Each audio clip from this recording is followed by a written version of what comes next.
Hello friends, welcome to इन chemistry की कक्षा। मेरा नाम है हिमांशु और आज का जो हमारा लेक्चर है वो सॉल्यूशन चैप्टर की सीरीज का फोर्थ लेक्चर होने वाला है, जिसके अंदर हम पढ़ने वाले हैं हेनरी लॉ। जिसके अंदर हम क्या पढ़ने वाले हैं? Henry law. Already 3 lecture cover हो चुके हैं इसी चैप्टर की सीरीज के, जिसके अंदर हमने देखा था सॉल्यूशन क्या है, सॉल्यूशन का टाइप क्या है और सॉल्यूशन की कॉन्सेंट्रेशन को मेजरमेंट कौन कौन से टर्म में किया जाता है। आज के लेक्चर में हम देखेंगे जो था हमारा हेनरी लॉ पर होने वाला था। ठीक है, तो ये हेनरी लॉ क्या होता है, ये जो हम स्टार्ट करने के पहले हम एक एक्सपेरिमेंट, एक एग्जांपल लेते हैं जो कि हमने बहुत बार नोटिस किया होता है। ठीक है, वो क्या होता है कि जब हम कोई भी कोल्ड ड्रिंक्स होता है, सॉफ्ट ड्रिंक्स होता है या सोडा होती है, ठीक है, जब हम उनकी जो बोतल का ढक्कन होता है, जब हम वो खोलते हैं तो उसमें से हम देखते हैं कि एक प्रेशर के साथ जो अंदर गैसियस मॉलिक्यूल डिजोल्व होते हैं कोल्ड ड्रिंक्स के अंदर। ठीक है, वो एक सॉल्यूशन ही होता है। ठीक है, कोल्ड ड्रिंक्स वो एक सॉल्यूशन का टाइप ही होता है, वो हम आज अभी देखते हैं। ठीक है, तो जब हम उसका जो ढक्कन होता है या फिर कोल्ड ड्रिंक्स को जब बोतल को जब हम ओपन करते हैं तो उसमें से गैसियस, ठीक है, प्रेशर के साथ एक गैसियस होती है वो बाहर आने लगती है। ये हमने बहुत सी बार नोटिस किया होता है। ठीक है, तो वो जो जब उसकी पैकिंग होती है ना, तो पैकिंग होती है तो उस वक्त उसकी पैकिंग किस तरीके से करते हैं, तो उस वक्त जो गैसियस को डिजोल्व करते हैं लिक्विड के अंदर, वो बहुत ही ज्यादा हाई प्रेशर से उसको अंदर डिजोल्व करते हैं। ठीक है, वो किसको फॉलो करता है, वो जो प्रिंसिपल है वो हमें किसने दिया था, हेनरी लॉ ने। तो हेनरी लॉ के अंदर हम सीखते हैं कि कोई भी गैसियस को, क्या सीखते हैं कि कोई भी गैसियस को लिक्विड सॉल्यूशन के अंदर कैसे डिसॉल्व करते हैं। ठीक है, कोई भी हमें गैसियस को अगर हमें पर्टिकुलर लिक्विड के अंदर डिसॉल्व करना हो, किसके अंदर डिसॉल्व करना हो, लिक्विड के अंदर डिसॉल्व करना हो और बनाना हो एक सॉल्यूशन, तो कैसे बनाएंगे, हमें कौन कौन सी कंडीशंस का ध्यान रखना है। ठीक है, टेम्परेचर कितना रखना है, प्रेशर कितना रखें। ठीक है, कि कंप्लीटली गैसियस होगी सॉल्यूशन के ऊपर, जो हमें डिसॉल्व करनी है वो कंप्लीटली गैसियस लिक्विड के अंदर डिसॉल्व हो जाए। तो उसके पीछे का स्टेटमेंट क्या है, तो हेनरी लॉ के अंदर हमें उसका प्रिंसिपल देखने मिलता है। क्या है वो प्रिंसिपल, तो ये रहता है कि भाई जो सॉल्युबिलिटी ऑफ गैसियस, क्या होता है, solubility of gaseous in a liquid is a directly proportional to the given pressure to gaseous.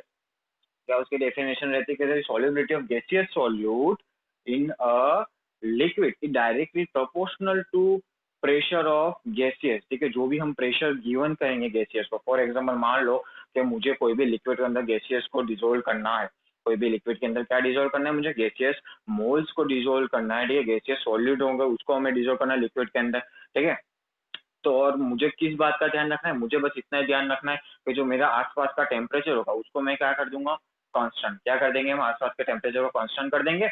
और जो लिक्विड सॉल्यूशन रहेगा ना, तो लिक्विड के ऊपर जो गैसियस डिजोल्व रहेगी उस पर हम क्या करेंगे, ज्यादा प्रेशर एक्सर्ट करेंगे। जो गैसियस रहेगी लिक्विड के ओवर जिसे हमें डिजोल्व करना है, उस पर हम हो सकेगा उतना ज्यादा प्रेशर उस पर एक्सर्ट करेंगे। जितना ज्यादा प्रेशर उसको दोगे उतनी ही ज्यादा वो गैसियस क्या हो जाएगी, लिक्विड के अंदर डिजोल्व हो जाएगी। ठीक है, तो यहाँ से उसकी ओवर द डेफिनेशन, उसका मेन स्टेटमेंट क्या बनता है हेनरी लॉ का, वो ये बनता है कि solubility of gases solid in liquid, solubility of gases solid in liquid is directly proportional to the pressure given the gaseous. ठीक है, इसका आगे हम एक स्टेटमेंट का अगर हम इसका डिराइव करते हैं तो क्या बनता है इसका स्टेटमेंट, तो उसका कुछ ऐसा रहता है कि हमें क्या गिवन है, हम मान लेते हैं कि हमें गैसियस को अगर, तो गैसियस को अगर हमें लिक्विड के अंदर डिजोल्व करना है तो उस वक्त क्या करेंगे, उस वक्त जो उसका प्रेशर होगा, pressure is the directly proportional, किससे प्रोपोर्शनल रहेगा, प्रेशर। ठीक है, यहाँ प्रेशर गैसियस, जो गैसियस की सॉल्युबिलिटी होने वाली लिक्विड के अंदर, वो इन शॉर्ट कह दो किससे डायरेक्टली प्रोपोर्शनल है, प्रेशर से। तो जितना ज्यादा प्रेशर बढ़ाएंगे उतने ही ज्यादा गैसियस के मोल क्या होंगे, लिक्विड के अंदर डिजोल्व होंगे। तो P is directly proportional to X. X क्या पे, एक्स क्या है, तो एक्स यहाँ पे हम ले सकते हैं solubility of gaseous in liquid. ठीक है, solubility of gaseous in liquid, कि भाई जो सोल्यूबिलिटी ऑफ गैसेस होने वाली, जो गैसेस लिक्विड के अंदर डिजोल्व होने वाली, वो किससे प्रोपोर्शनल होगी, डायरेक्टली प्रेशर से प्रोपोर्शनल होगी। जितना ज्यादा प्रेशर बढ़ेगा उतना ज्यादा ही एक्स यानी कि solubility of gases in liquid बढ़ेगी, उतनी ज्यादा, जितना पी बढ़ेगा उतना ही एक्स बढ़ेगा। ठीक है, जितना प्रेशर बढ़ेगा उतनी ही गैसियस क्या होगी, डिजोल्व होगी लिक्विड के अंदर। ठीक है, तो अब हम क्या करते हैं, अब प्रोपोर्शनलिटी साइन हमें पता है, जब हम हटाते हैं तो एक कांस्टेंट रखते हैं। ठीक है, तो अपने जैसे ही ये जो हमारे प्रोपोर्शनलिटी साइन है, ठीक है, इसको हम जैसे ही हटाते हैं, ठीक है, और इक्वलिटी करते हैं तो यहाँ पे हमारा क्या आ जाता है, कांस्टेंट लगा देंगे जिसको हम बोलते हैं के एच। क्या कांस्टेंट लगाएंगे, के एच, जिसको हम क्या बोलते हैं, हेनरी कांस्टेंट।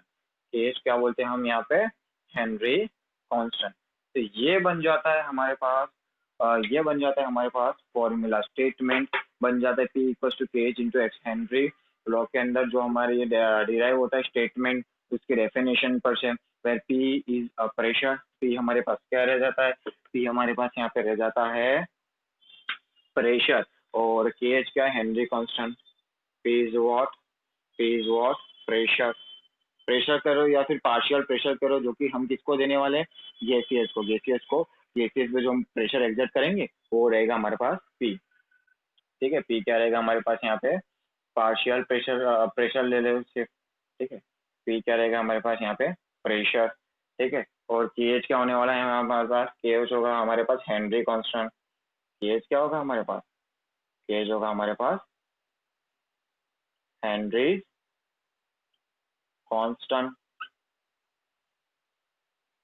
ठीक है, और एक्स क्या होगा भी, तो यहाँ पे हमारे पास एक्स क्या होने वाला है, तो एक्स हम यहाँ पे कह सकते हैं solubility of gaseous in liquid कह लो, या फिर हम यहाँ एक्स को मोल फ्रैक्शन। ठीक है, जब इसके सम्स हम सॉल्व करेंगे वहां तो हम एक्स को क्या लेते हैं, मोल फ्रैक्शन ऑफ गैसियस।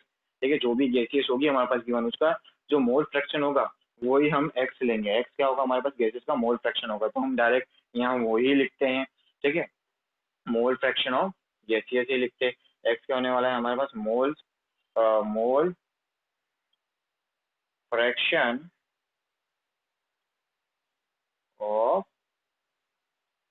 गैसियस। ठीक है, वो हमारे पास होने वाला है एक्स।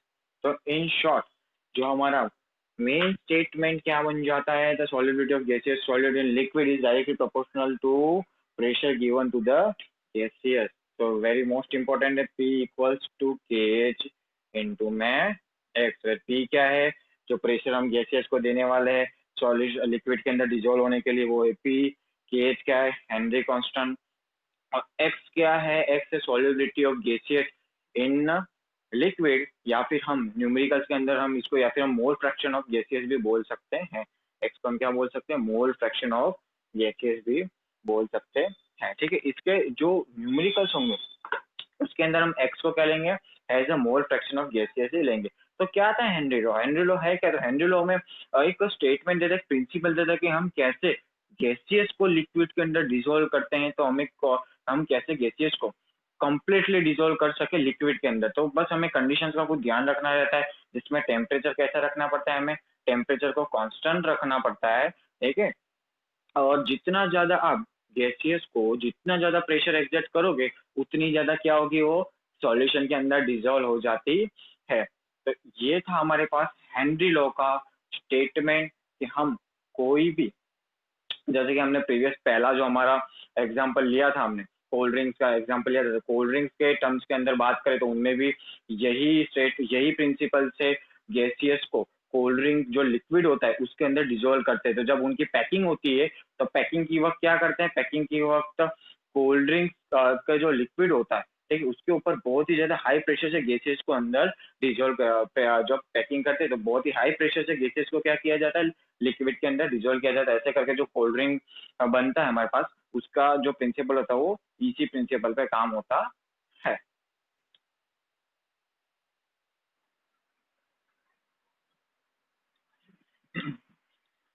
ओके चलो, तो हमने क्या देख रहा है, हेनरी लॉ का स्टेटमेंट हमने देख लिया, यहाँ पे हेनरी लॉ का प्रिंसिपल देख लिया।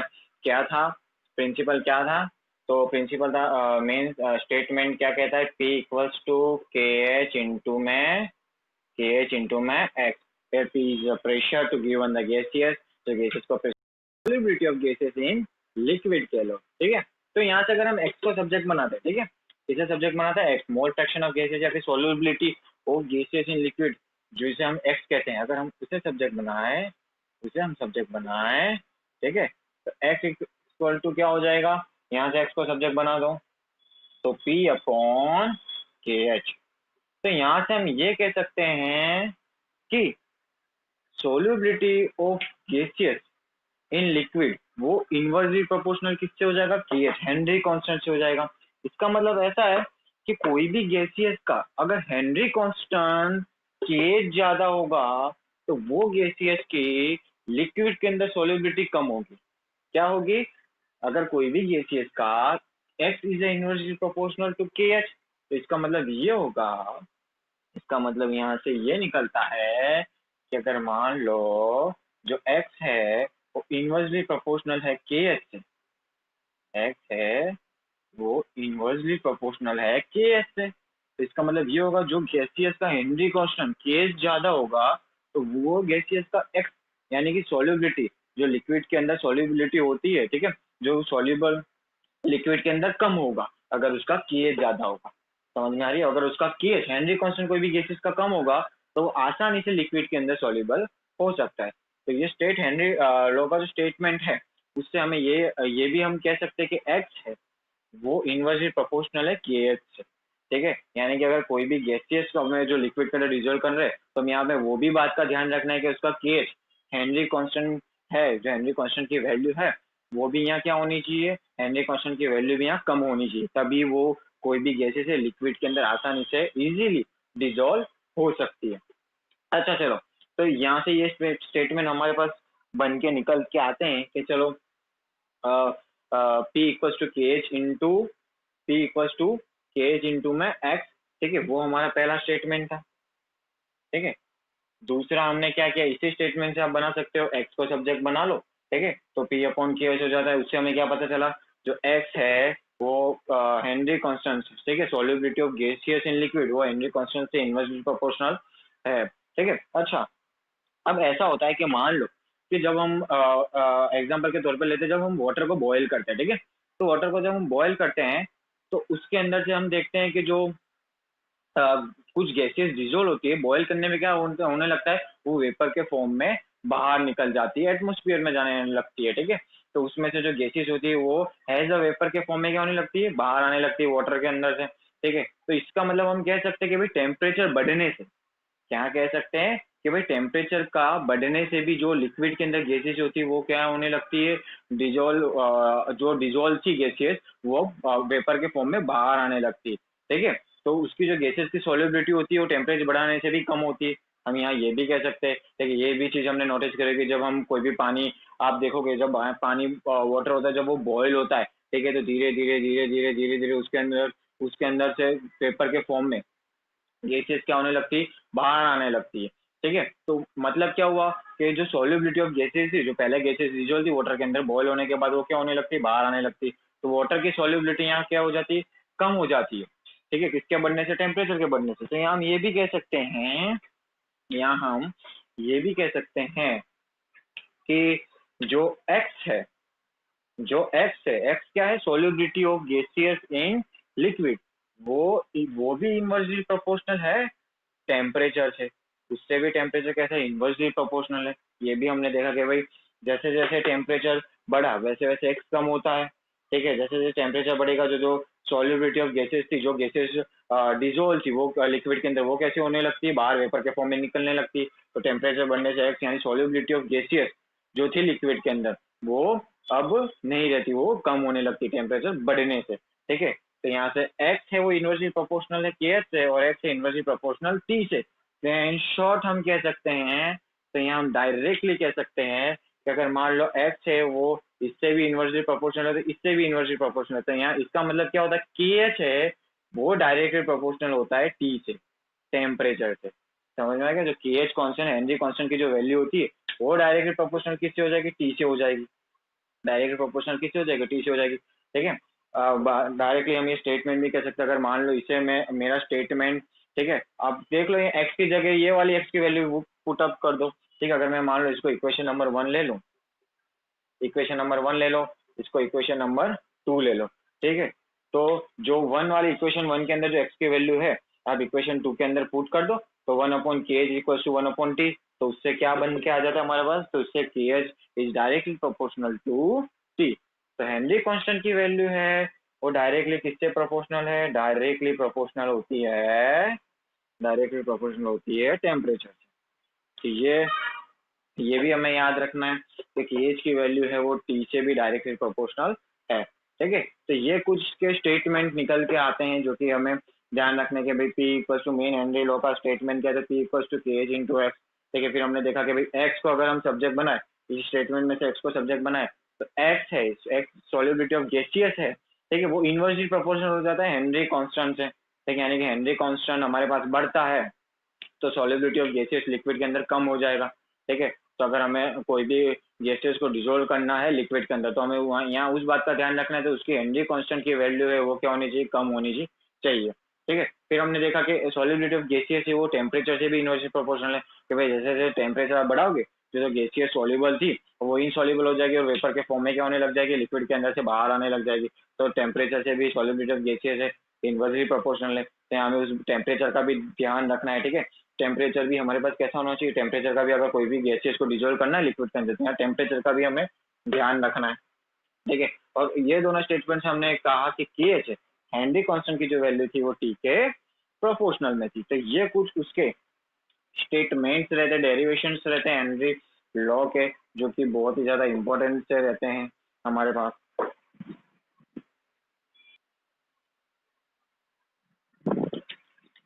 ओके, तो चलो अब हम हेनरी लॉ पे एक क्वेश्चन देखते हैं। तो एक क्वेश्चन आता है हमारे पास, Henry law constant for a methane in a benzene at 298 kelvin is 4.27 into 10⁵ mm। ठीक है, तो हेनरी कांस्टेंट कितना लेके रखा है अपने पास, 4 पॉइंट, के एच की वैल्यू कितनी है हमारे पास, यहाँ पे के एच की वैल्यू है। ठीक है, के एच की वैल्यू लिख लो कितनी है, 4.27 इंटू 10⁵ कितनी है, 10⁵ ठीक है, और वही क्या दिया है आगे, calculate solubility of methane, calculate solubility of methane यानी कि एक्स फाइंड करना है हमें। ठीक है, अंडर प्रेशर 2 बार। ठीक है, अंडर प्रेशर पी कितना दिया है हमें, पी यहाँ हमें दिया है 2 बार। तो देखो, सम सॉल्व करने के पहले, स्टार्ट करने के पहले हमें इस बात का ध्यान रखना पड़ेगा कि जो हेनरी कांस्टेंट का यूनिट और प्रेशर का यूनिट मस्ट बी सेम होना चाहिए, तभी ये सम हम सॉल्व कर पाएंगे। तो यहाँ हमें देखो के एच का यूनिट हमें दिया है mm। ठीक है, के एच का यूनिट किसके अंदर, mm एच जी के अंदर दिया हुआ है। ठीक है, और यहाँ पे प्रेशर का यूनिट हमें बाहर में दिया है, तो हमें दोनों को किसी में एक में कन्वर्ट करना पड़ेगा। ठीक है, दोनों में सब चाहो तो क्या, तो दोनों को में रख लो, दोनों को किस में रख लो, बाहर में कर लो। ठीक है, तो हम एक काम करते हैं, प्रेशर को किस में कर लेते हैं, किसी में भी आप कर सकते हो। ठीक है, तो यहाँ पे हमें ये पता होना चाहिए कि सारे प्रेशर का आप लिख लो, अगर चाहे आपको नोट करना हो तो कर लो। ठीक है, जो सारे प्रेशर का यूनिट होता है, इक्वलिटी हम देखें तो किस तरीके की रहती है। ठीक है, तो प्रेशर की इक्वलिटी के अंदर देखो तो 1 बार, 1 बार वो किसके बराबर होता है, 1 ATM के, और 1 ATM वो किसके बराबर होता है, 760 mm Hg के बराबर होता है। और ये किसके बराबर होता है, 760 mm Hg, और ये सारे इक्वल, एक equality 1 bar equal to 1 ATM, 1 ATM equal to 760 mm। अगर हमें इन दोनों 1 ATM में 1 बार दिया, उसको अगर mm में करना हो तो वो 760 mm के बराबर होता है। वैसे ही अगर उसको और में करना हो तो वो भी 760 टोर के बराबर होता है। ठीक है, तो ये कुछ यूनिट रहते हैं। तो यहाँ हमें देखो, तो यहाँ हमें प्रेशर बाहर के अंदर दिया, बाहर का में करना है, तो 1 बार इक्वल टू क्या होता है, 760 mm होता है। तो कुछ नहीं करना, 760 को हम यहाँ पे 2 से मल्टीप्लाई कर देंगे। ठीक है, तो वहाँ हमारा जो प्रेशर है वो किस में हो जाएगा, में हो जाएगा। ठीक है, प्रेशर किस में हो जाएगा हमारे पास, में हो जाएगा। ठीक है, क्या दिया है देखो कैसे करना है, तो 1 bar is equals to 760 mm। ठीक है, 1 बार इक्वल टू 760 mm Hg। तो 2 bar equals to what, 2 bar equals to what, तो 2 को किससे मल्टीप्लाई करना है, 760 से कर दो। ठीक है, तो यहाँ पे हमारा प्रेशर होगा किसके अंदर आ जाएगा, के अंदर हो जाएगा। प्रेशर किसके अंदर आ जाएगा हमारे पास, के अंदर आ जाता है। ठीक है, तो कितना हो जाता है, 1520, कितना हो जाएगा प्रेशर हमारे पास फाइनली, 1520 mm। ठीक है, 1520 mm हो जाएगा। ठीक है, तो अब देखो, तो ये दो क्वांटिटी हमारे पास फाइनली गिवन हो गई, के एच पता चल गया, पी दोनों का यूनिट हमने सेम कर दिया। ठीक है, तो अब हमारे पास स्टेटमेंट क्या है, हमें तो एक्स सॉल्युबिलिटी ऑफ मीथेन कितनी होगी वो फाइंड करनी है, यानी एक्स फाइंड करना है। तो क्या था हेनरी, हमारे पास हेनरी लॉ का statement P equals to K H into में एक्स, तो एक्स फाइंड करना है।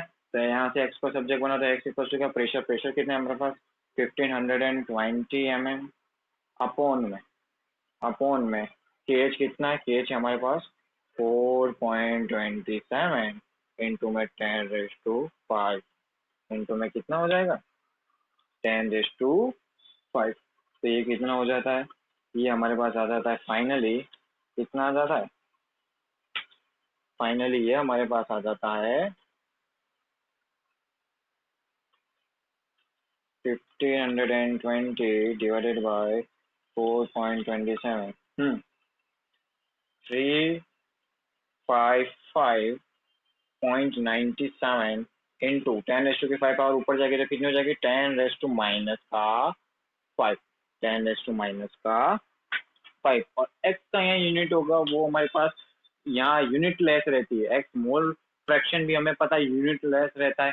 ठीक है, एक्स का यहाँ यूनिट कोई होगा नहीं क्योंकि जो हमने किया क्या किया, प्रेशर डिवाइडेड बाय एक्स. तो यहाँ हमें दोनों का यूनिट सेम रखना है तो एमएम से एमएम कट हो जाता है. तो यहाँ एक्स का कोई यूनिट बचता है नहीं. तो हमारे पास जो फाइनल आंसर रहेगा, ठीक है, वो क्या किस में आएगा, एक्स अगर हम फाइंड करें तो वो यूनिट लेस में आएगा. ठीक है, उसका कोई यूनिट होगा नहीं, एक्स का कोई यूनिट होगा नहीं हमारे पास. तो सम सॉल्व करते हो सबसे पहले हमें क्या करना है, पी प्रेशर और केज हेनरी कांस्टेंट की वैल्यू को क्या कर देना है, सेम कर देना है. ठीक है, उसके बाद ही हमारा सम हमें आगे सॉल्व करना रहेगा. ठीक है,